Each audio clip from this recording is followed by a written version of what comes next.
Good afternoon, everyone, and thank you for joining us for another Secret Sunday session today. Today, I'm joined by Tamsin Cook, who is an Australian Olympian and elite athlete.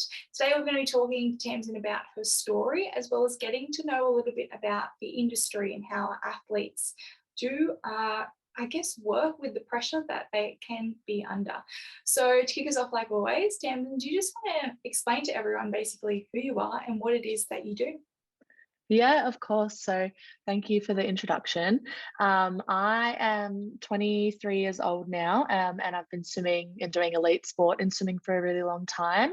I went to my first Olympics when I was 17, and then subsequently after that, I ended up retiring for a little while, and then I decided to get back into the sport, and I went to the Tokyo Olympics last year in 2021. So I've had a bit of an up and down career, but I've been swimming competitively since I was about 10 years old. And I made my first junior team when I was 13. So I've been in and around the sport for a really long time, and I love it. I've gone through periods where I haven't, but I really love it at the moment. And yeah, it's kind of my priority. And alongside swimming, I study and I work a little bit and just live my life as, a normal young 20-year-old. But the sport is definitely a big part of my life as well. Wow, congratulations. What a journey. Thank you. Starting, going to the Olympics at 17. How was that experience for you? It was huge. It was a really, really big build up. So like I said, I made my first junior team when I was about 13 years old, but then I moved to like a high performance squad with a new coach when I was 14. And the training leading into Rio was just like nothing I'd ever experienced before. I think it was like a period of time where I really learned what it means to work as an elite athlete. And so it was an incredible experience, but obviously being young, a lot of pressure, a lot of expectation. And I think I was quite naive at the time. I don't think I really realized what it meant to represent your country, and then what it kind of meant to go to an Olympics as well. I was just like so focused on making that team. I didn't really think about the other things that come after it. But obviously for all of us, like it's the ultimate goal in sport is to represent your country. So to be able to do it really young was huge, huge for me. So yeah, it was very, very cool. Do you think that you were ready at that age? No. I mean, like yes and no. I think physically, yes. Like I was so physically prepared to race fast. And I think I was mentally prepared in the sense as well that like my performance psychology was really, really good. I didn't have a very good experience at Olympic trials with nerves and whatnot. And I worked on that a lot with sports psychologists leading into the games. But I would say that it's a very formative time when you're that age. And um, I had to make a lot of hard choices, which meant that I put so much time and energy into my sport and neglected a lot of the other things that kind of help you live a very full life and balanced life. And I definitely paid the price for it afterwards. And like, you know, I wouldn't change it, but I probably wasn't ready for it looking back. Coming out of that, you said that you then had an injury. What did you go through? Yeah. So I mean, yeah, I kind of had like about a 2-year period after Rio where the way I describe it is like I achieved the only goal I'd ever set for myself, like in sport. Like I had goals along the way, but my big goal was going to an Olympics.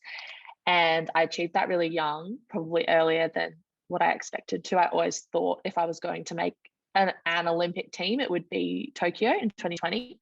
I didn't think Rio was a possibility until my coach kind of, you know, like presented me with that plan and said, like, let's give this a go. And so I spent about 2 years after Rio kind of grappling with, I guess, resetting goals and figuring out if I still had things I wanted to achieve in the sport. And then leading into the 2018 Commonwealth Games, I was in quite a minor car accident, but I hurt my neck quite badly. and it really disrupted my preparations. And I didn't make the Commonwealth Games team, which was my kind of next goal at the time. And that was, I suppose, the final straw for me. Like, I'd really been struggling with enjoying the sport and like resetting those goals. And I wasn't enjoying it at all at the time. And so I decided to step away after those trials. And the injury was kind of like a catalyst for that. It wasn't the be all and end all. I think it was just almost like the excuse. And like, I think what was interesting is that usually when you're injured in sport, you really just want to get better as quickly as possible. But I was almost relieved to be injured, because I was kind of like, oh, like, thank God I get to have a break. Like, I've kind of been putting myself through this really difficult mental challenge for a really long time now. And the injury almost like was like, like let me kind of step back, which is not the kind of athlete I wanted to be, but like, it's just how it ended up going at the time. What do you think changed for you to fall out of love with the sport that you'd worked so hard to achieve in? Yeah, it's a hard one because it's something I still struggle with today. I think it's like some of my best qualities are also my worst qualities. Like, I set really, really high standards for myself in training, and I have really high expectations of what I want to achieve. And so if I don't achieve that, that kind of self-critical voice comes to the front really quickly. And so after Rio, it was the first time I took a long break. I was out of the water for longer than I had ever been, since I started training. And when I tried to get back into it, I just could not handle swimming slower than I had before the Olympics. And looking back now, I understand that performing at that level isn't a sustainable thing. You only really train like you're training for an Olympics in the year before the actual games. Like, you're so motivated, it's so easy to work hard in that period of time. And I couldn't hit the same times in training. I'd just like beat myself up about it. Like, it was just, and I would start dreading going to training, not because of the physical aspect, but more because of the mental aspect. Like, I knew that I just felt like I was like at war with myself. Like, I'd be like swimming, and then, the voice in my head would be going, oh, this is terrible. Like, you should be better than this, etc. And then I just come out of training not really feeling like I'd accomplished anything, which made it really hard to turn up every day, because it was kind of like I knew that was going to happen. It was like nothing was ever really good enough. And so after months and months and months, it just starts to weigh on you a lot, I guess. Did you happen to talk to anyone about it? Not for a really long time. And I think that was a mistake. Like, I think in sport, it's gotten so much better. Like, I don't know how athletes from generations past did it in their time. But like, talking about struggling to train properly, and not being able to get through the work because of mental health issues or other things, is still really difficult, because especially with a sport like swimming, it's got technical aspects, but a lot of it is just about how hard you can work, and like essentially just like, yeah, how hard can you push yourself on a day-to-day basis. And so when I started struggling with my mental health, I found it really hard to reach the intensity that I needed to in training, because I was just exhausted for a variety of reasons. And so I think I was quite ashamed that that was the case. And being a hard worker is something that like is a really big part of my identity. I had a coach who always, like, that was the thing that was part of our relationship as well, as we work really hard. And so when I couldn't fulfill that, it was pretty destroying, to be honest. Like, it was just like, yeah, an essential part of myself that I just wasn't living up to. And so I was talking to sports psychs during this time, and I was lucky in that I had all of this help available to me, but I suppose I just wasn't being very honest with them or with myself. So it took a long time to kind of get to a place where I was like, oh, okay, this is actually what's going on. Yeah. Sounds like you put a lot of pressure on yourself. which unfortunately a lot of us do. But did you as well feel a pressure from outside influences like your coach or your family or even the people that you were competing against? Yeah, I think for me the main source of pressure has always been myself. I think it's not so much pressure, it's just that I knew what my coach believed I could do, and I wanted to like fulfill my potential in his eyes as well. So um I found that really difficult because I knew that like a lot after Rio I was so young that I thought like quite a and I mean I'm putting thoughts into other people's heads, which is not a good thing, but you know, you assume that people have high hopes for you and that they want you to achieve these things. And I wanted to live up to those expectations like I think anyone would. And you know, you have people telling you you've got this like, you know, big career ahead of you, and you know, I'd made what is seen as like the hardest team to make, an Olympic team. So when I didn't make the World Championships team or the Commonwealth Games team, which are in our sport seen as sometimes a little bit easier to make than an Olympic team, I was like, oh, like I was embarrassed. Like it wasn't something that I ever wanted to happen. That's awful. It's, yeah, that feeling. It's almost that feeling that you put on yourself. It's not from anyone else. It's having to sit with that feeling, knowing that you haven't met a certain standard that you used to make, which is, it's really, really tough to take. But how did you feel then transitioning from that? You say that you started to open up a little bit more. How did you get through that period? It was honestly just probably time. Um, time and yeah, I worked with some external psychologists as well. So um, I have always worked with incredible sports psychologists, but I think at a certain point I realized like this is more than sport. This is just about my kind of mental health and well-being in general, because it had started to affect like every area of my life, not just my sport.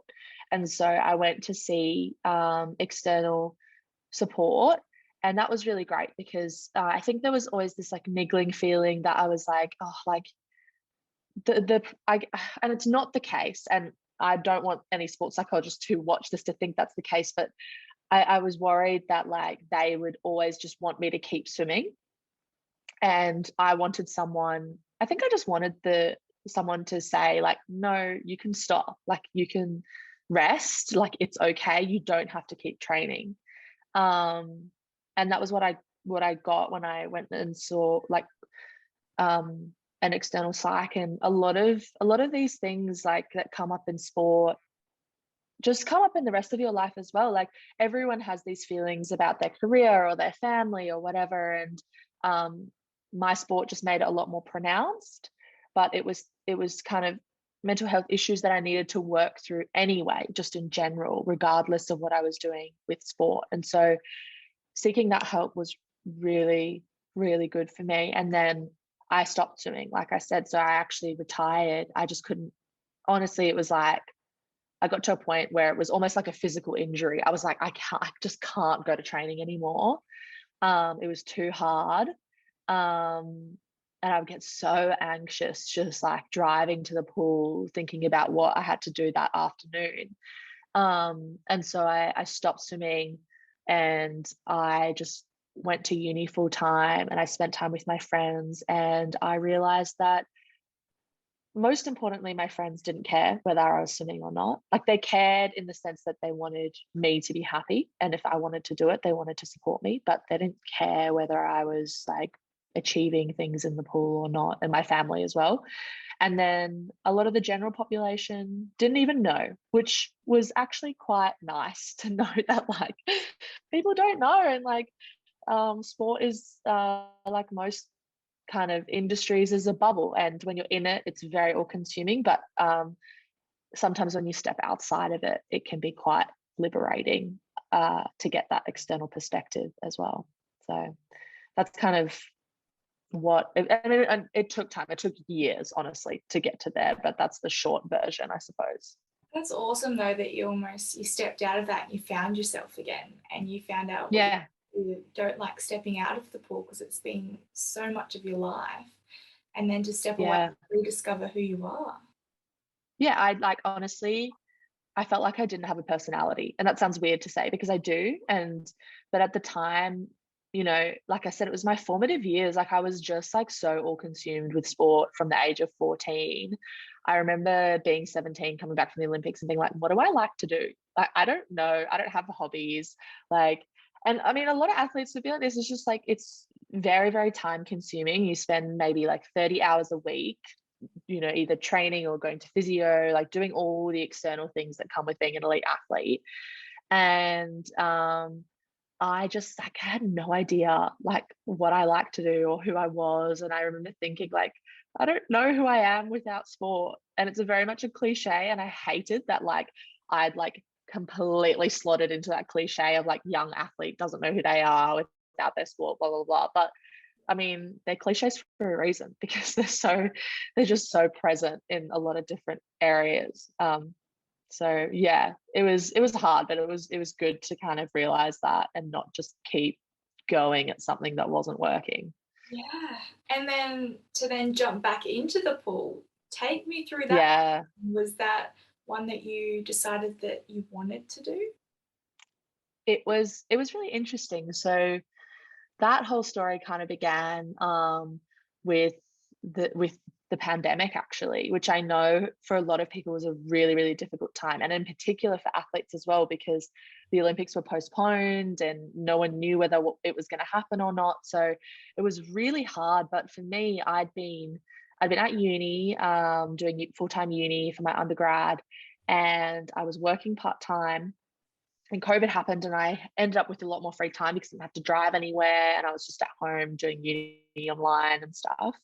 And I ran into an old friend on my like 1 hour of exercise one day, and the restrictions started to lift, and he said to me, do you want to go and swim down at the beach? Like maybe we can do the Rottnest Channel swim next year, like get fit, just have something to do, have something to work towards. And like the Rottnest swim is like a big open water swim over here, that a lot of people do. It's like really, really popular. And so I honestly had nothing better to do, and I was quite bored. And I said, "Yep, sure, let's go. We'll go swim at the beach." And so we started swimming at the beach, and then once the pools opened back up again, we started just swimming at like local pools and stuff. And we just go and swim for an hour, and then just go get coffee. And it was really nice. And I kind of like I hadn't swum at all in like 2 years, and it was it reintroduced me to the sport in a way that was just so like pure, which was really nice. Like there was no other reason I was doing it except for like catching up with a friend, just because I wanted to exercise, and we were working towards like a really achievable goal of doing this open water swim for fun. And I gradually, as time went on, just started to like fall back in love with the sport. And after a few months, I kind of realized I actually want to train a bit more. And my friend who I was swimming with at the time worked full time, had a really busy life. And so I said to him, I think I'm going to talk to my old coach and see if he'd be comfortable with me jumping back in with my squad. And my friend was like, yeah, of course, like you, like I'd love to support you. And so I talked to my coach, and I said, like, I was like, I'm not committing to anything. Like, if you'll have me back in this group, it's just because like you allow it. I'm not saying that I'm going to compete again, at all. I just want to like dip my toe in and see how it goes. And then he said yes, and then I started training again with that group. So that was a pretty big deal, because when I retired, like I was done. I didn't think I would come back. Yeah. And were you anxious to be back in that environment again, knowing what you had been through?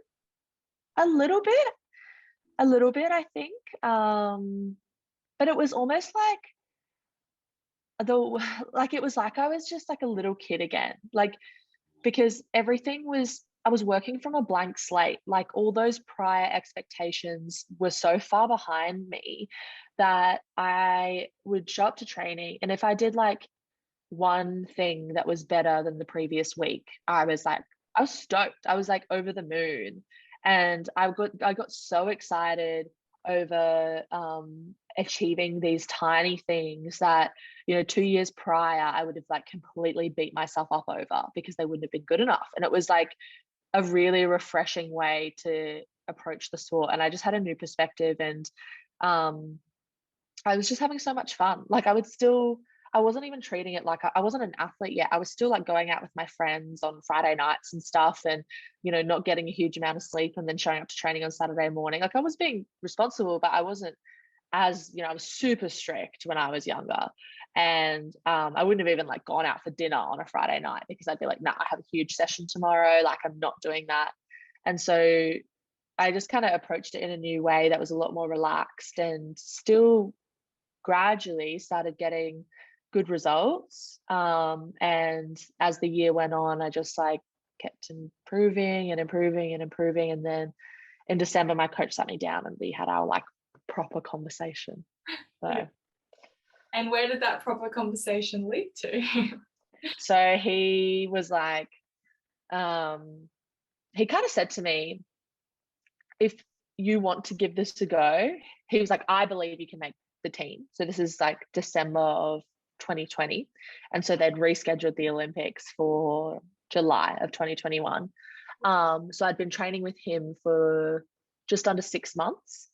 And he said, I believe you can make this team.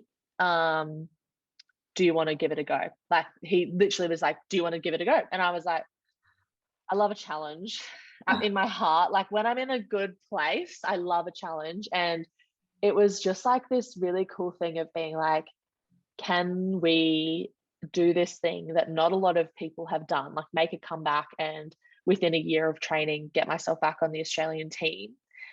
And I'd kind of, obviously thought about it for a while, and I had a really well-established life outside of the pool. So I wasn't afraid that if it didn't work, I was going to be at a loss. I had heaps of things to come back to: uni, friends, work. And so I just decided to give it a go.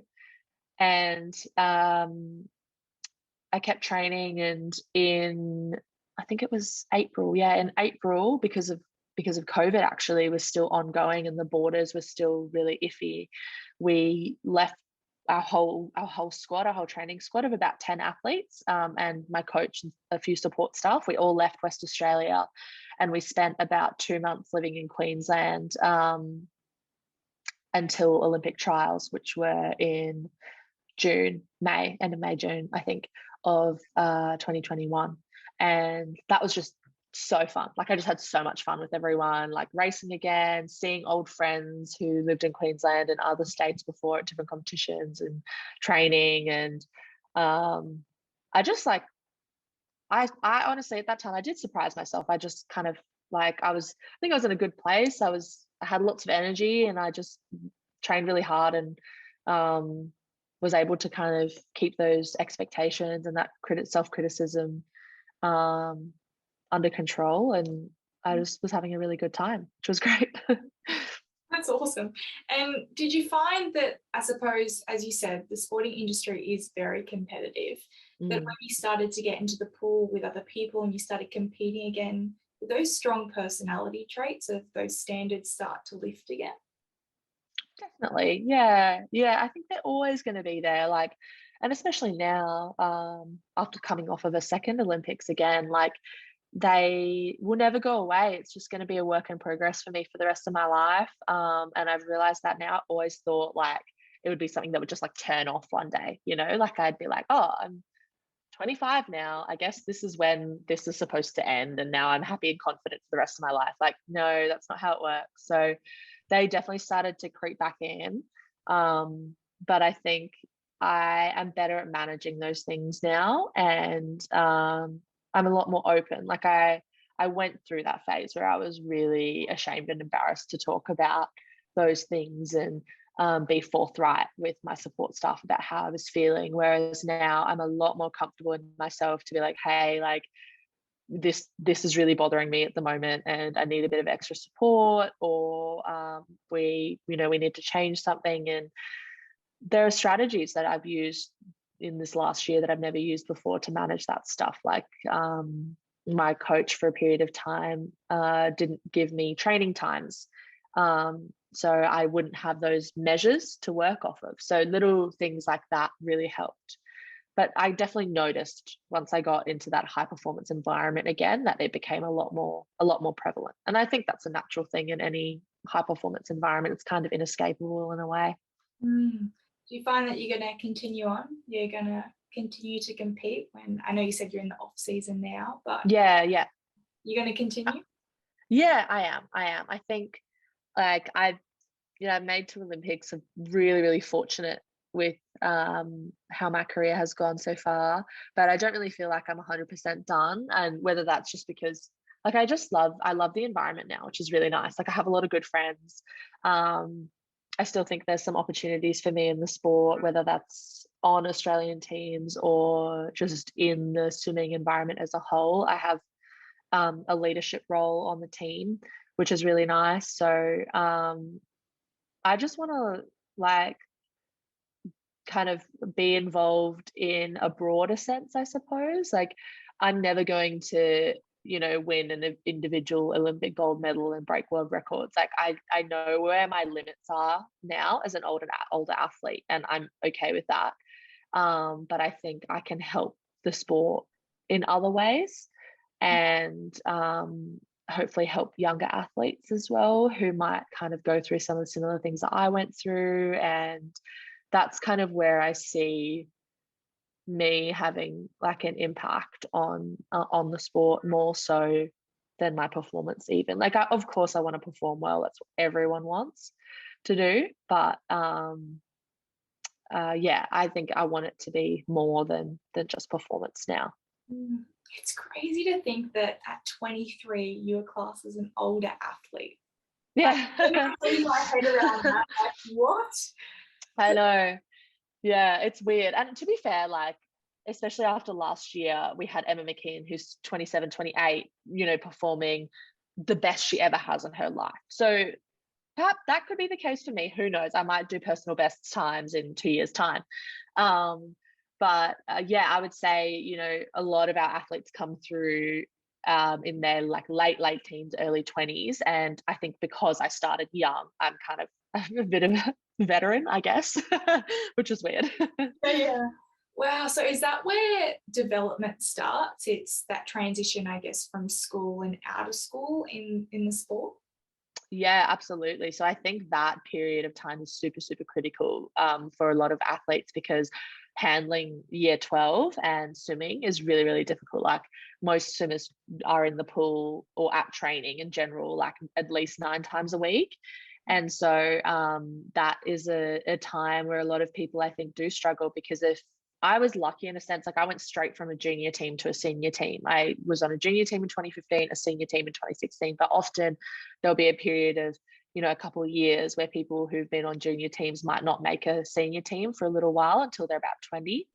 And I think that is incredibly hard, like to have the resilience to keep going and just like kind of have to do everything that the people who are making senior teams do without the like everyone wants to be on teams. You get to travel, you get to go to these cool competitions and everything. So yeah, there's a lot of resilience with a lot of athletes. And even then, I know athletes who haven't made their first team until they're like 26 and they've really come into their own at an older age. And I think that is incredibly admirable because it is so much more, everyone loves the sport, but like, yeah, to keep going for a really long time, it's really, really cool to have that resilience and just to be like, I love doing this and I'm going to keep doing this. And if I make a team, great, but I might not. And every athlete has to deal with that.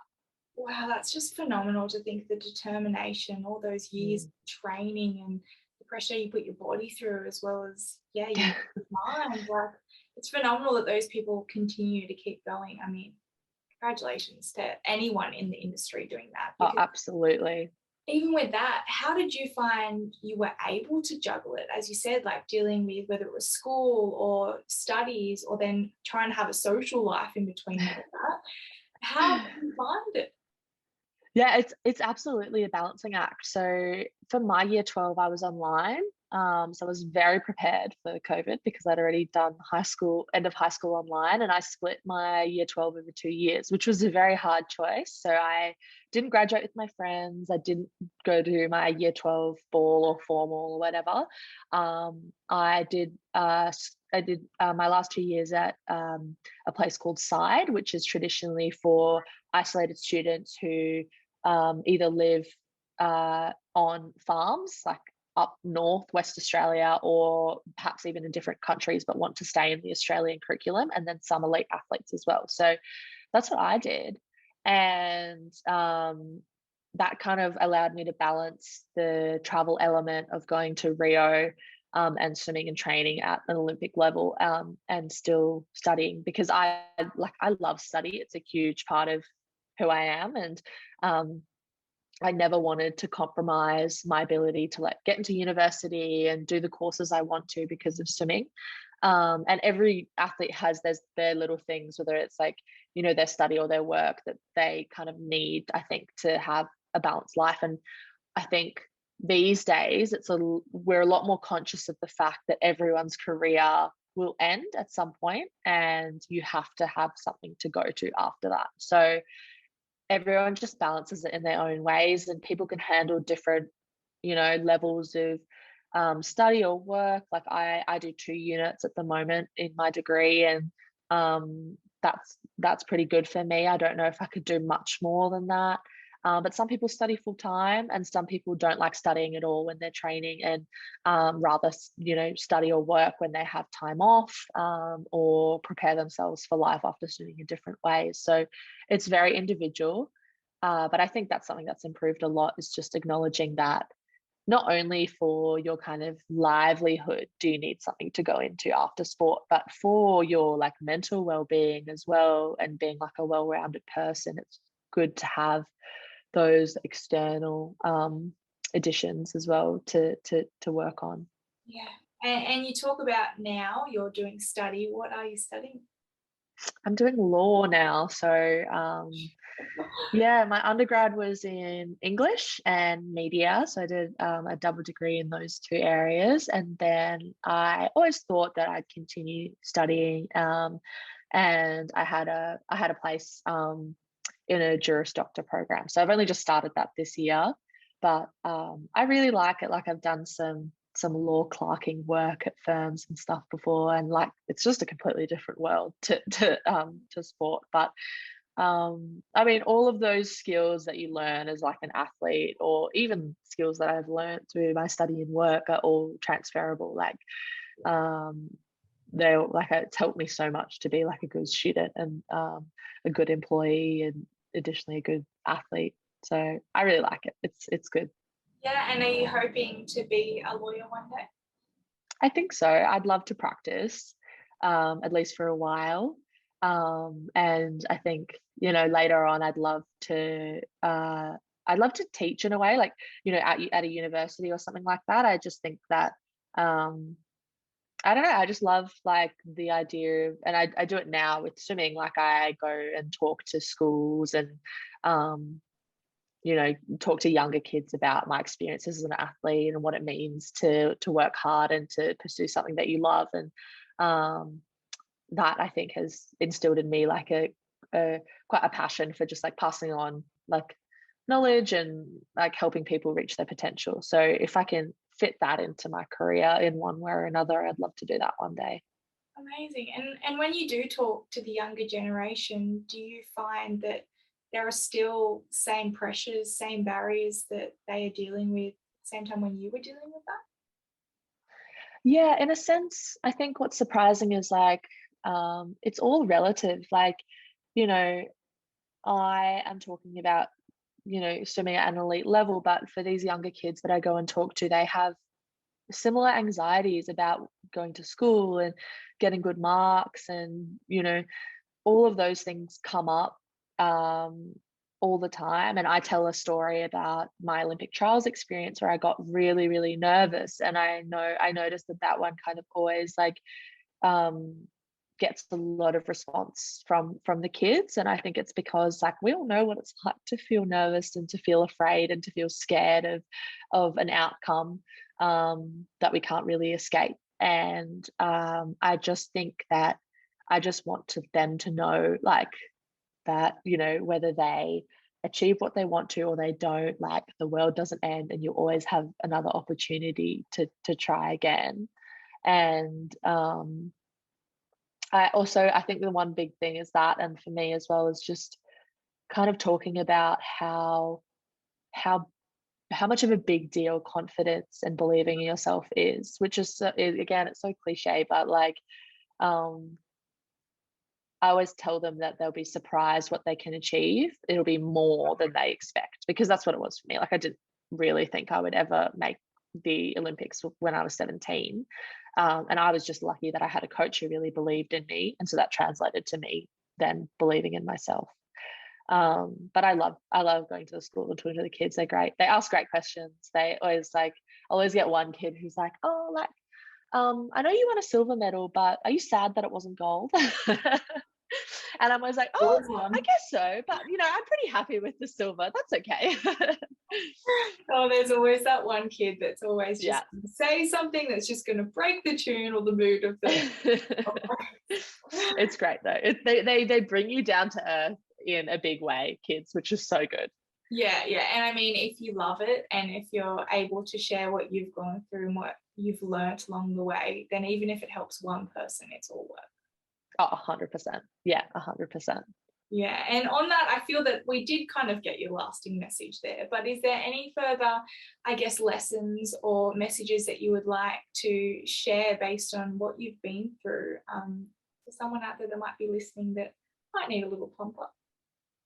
Yeah, absolutely. I think the only other thing I would add is like, don't be afraid to not only be honest with yourself, but be honest with others. I think that is the one thing that like changed my trajectory.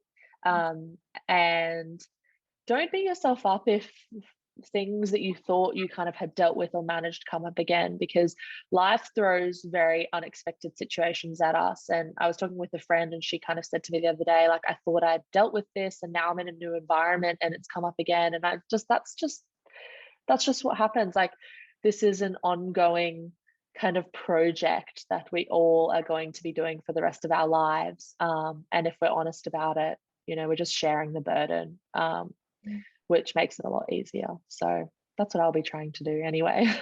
Definitely does. It's I always say that problem shared is a problem halved. So it makes Absolutely. it easier when you get it off your chest. And just lastly, for my own personal knowledge, where does the medal sit? Do you have it in a particular area? Oh my gosh.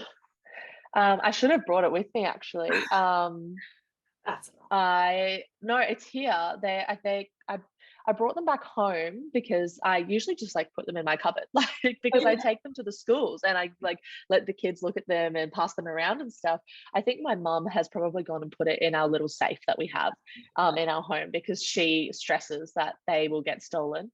But yeah, I just have them in a little bag and I take them with me when I go do talks. And they're very accessible. Maybe one day I'll frame them or something, but right now I think it's so much cooler to just like let people show them off if people want to see them. So I always wonder, I'm like, where do Olympians put it? I'm like, do they wear it around their neck when they go to breakfast, or how does it work? I haven't done that yet, but yeah, we're pretty casual about it, I'd say. Yeah, that's also. And how's the Olympic Village environment? I feel that everyone's so cool. Yeah, it's a very unique experience. Like, it is the best people watching you could probably ever do in your life. It is just like insane. Like, you're walking around and you've got a 4'8" gymnast and then like a 6'7" basketballer, and everyone's speaking different languages, and it is like this little like microcosm of the world in one place. It is incredibly cool. And yeah, I could talk about the village for hours. It's just like such a cool place to be. Like, I would just want to sit there and be like, oh all these cool athletes walking around. Taking it all in, you're like this different universe, all these dogs Absolutely. walking around.